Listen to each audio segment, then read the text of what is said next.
Lwaki abalala abalabirira ono taagala muwala bw'omwana w'omuntu bw'afaanana ekyo kikyamu temwogera bintu bya kisiru kati naffe katwogereko temugenda kwogera nga mwogera bya kisiru Zaina tojja kwogera Breaking news, mawulire hasi malungi agava wali ku Fangon Forest. Alien Skin yechanze hanti abakyala be oba omukyala we gwemmanyi obulungi nga Aisha Abannayuganda badde batandise kubeera nga bamusondera sente nagamba nenda lwaki mbombera mu musondera viri yeno bannange yo esesa busisa njagala ogirabe mpaka wegwayo obeere nga otubulira endowooza y'okuzina ensonga olunaku olwaliro nga bwe nkugambye naye nga tetunagendayo vidiyo eno mbadde nsaba osoko gimpereka like ebirenge so tambule tukira bonna bandyagadde okumanya kweno information naddala abaana ba tiimu Aisha kubanga bana basinga nabalabye dda Alien Skin mwamazidde okubeera nga mumwesamba tana subscribinga obeerenga wegatta ku mukutu gwaffe guno eno olunaku olwaleero awali eri ku TikTok abasinga babadde batandise okubeera nga abasondera Aisha sente nga basinga bagamba nti noka bamusondera sente abeere nga asobola ogenda mu bwakadama atandike okubeera nga akola ki akola era ekyo kyanyiiziza nnyo abajja bwe ne bavaayo ku social media nga batabuka nga bagamba nti nokabata lwaki osobola okuvaayo otandika okubeera nga bamusondera sente biki munamusondera sente nasinga Alien Skin sente bibadde bingi bigambo boogedde emu besaagala kubeera nga nziramu negana soke nkupulengera vidiyo eno ongambe obona omusajja wa muganda wamu Aisha byabadde ayogera abifu oba bituufu lwaki abalala abalabirira ono taagala muwala bw'omwana w'omuntu bw'afaanana ekyo kikyamu temwogera bintu bya kisiru kati naffe katwogereko temugenda kwogera nga mwogera bya kisiru Zaina tojja kwogera bya kisiru gamba alien bw'aba asobola si kumwesibako alina abaana be yogera nga reasoninga ba mu relationship z'abantu ezitabula mutamulekerawo okutabula abantu temutabula abantu mulekerawo okutabula abantu nedda temutabula Zaina buli kimu okiwaako opinion temutabula mukazi mumuleke muve ku bantu muve ku bantu muve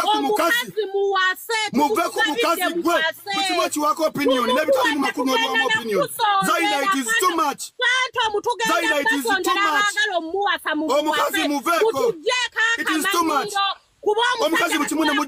n'okiwaako opinion Zaina nedda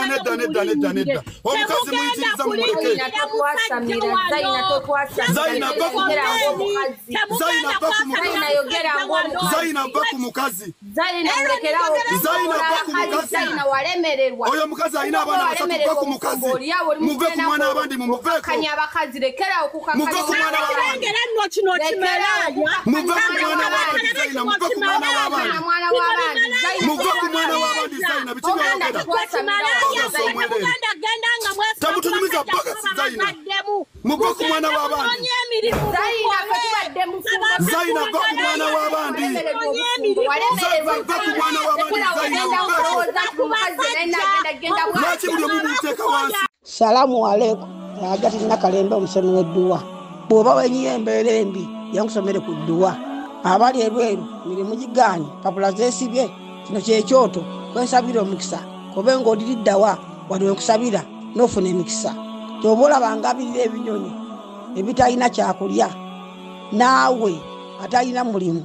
jankusomere ku dduwa ofuna omukisa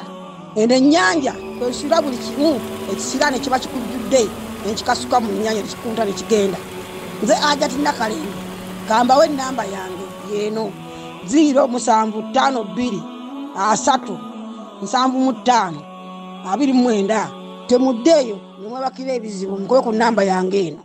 ebyo nno nga tubitadde ku mabbali omukuluzi atabuse ayagala piki ye nga we yagibawa takyayagala piki yawe enkadde gye yabawa agambye nedda mugende mugule empya eyo ginabawa malamala okubeera nga mugikozesa emyaka ena kati giyiseewo kati mwagala kugiyinziriza nedda awo nyini njagala manya mu comment section olowooza ono anoonya clout anoonya okubeera okozi yagambye nti ayagala okubeera nga yeesimbawo mu Kampala Central ndowooza ayina kyabala ogwenga gwe kyolowooza omusajja akyaliko sokola vidiyo omala tubudde endoozi mu comment section abakatuliki bokka be batanziba boba bishop yayise teeka tuli kuwaffe nze nina abantu nga bali mu mabanja bemmanyirwa abaki balonze emigunju emikafiiri egyo abalonzi muli babi nnyo bw'oba otolonde muntu tomulyako bibye mubaleke basajja batu babamu bavubuka bato bakyala bato naye mubateeka kuninga otulekedde ki temukola mmwe mulinga baliko ebisiraani abasiraamu oyagala piki bagiderivalinge wa bwe bamala ogifuna nange nga bwe nagireeta ku adresi yaabwe nja kubabuulira wendi bagireeta ate mu mukwano si lutalo bazze piki yange bwemba mweyita abasajja b'emityana nti gye muuli abasajja abasiraamu nga mwaliwo nga bapiki yange muyimiriremu omusajja ogwo agambe nziriza luzi piki ye musangewa oyagala sagala kikadde nze ne ba brand new tebampe ekikadde nja kibakuba mu maaso wamba temutuwa muleke ebyokutuwa ebyo kutuza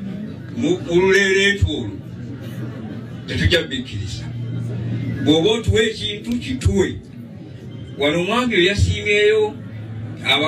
abalokole yabakubye abasiraamu tayagala kumanya zisoba nakiisaaga bikyo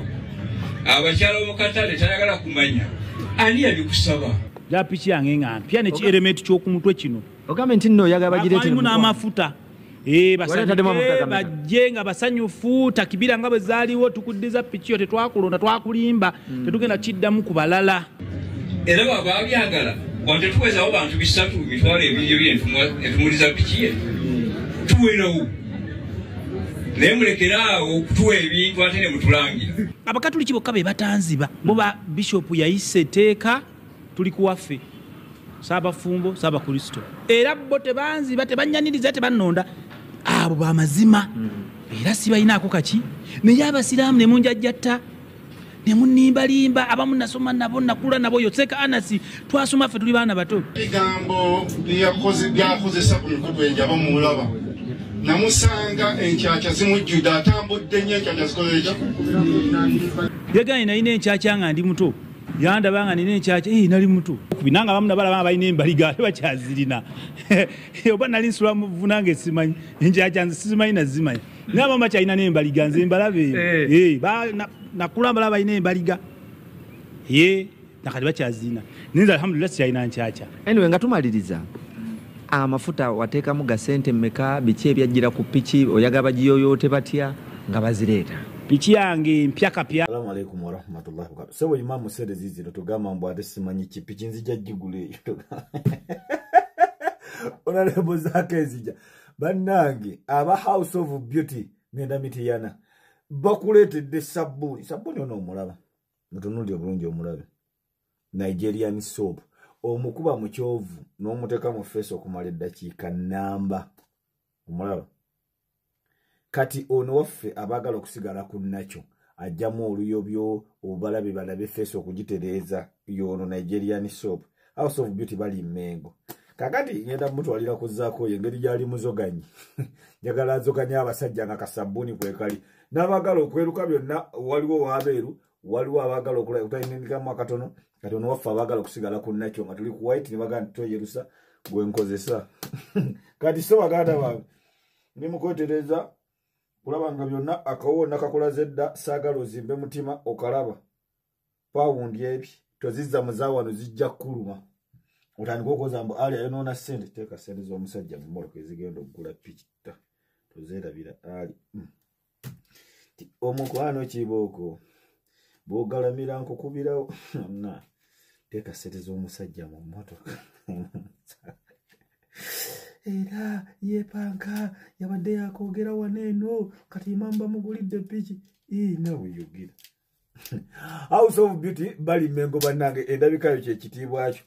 mulimenga okutandika kunjogerera mu kkubo nga bwendabika obulungi naawe endabika bulungi lwaki buli kaseera munjogerera ne mungeya tuuke bigende mu baaga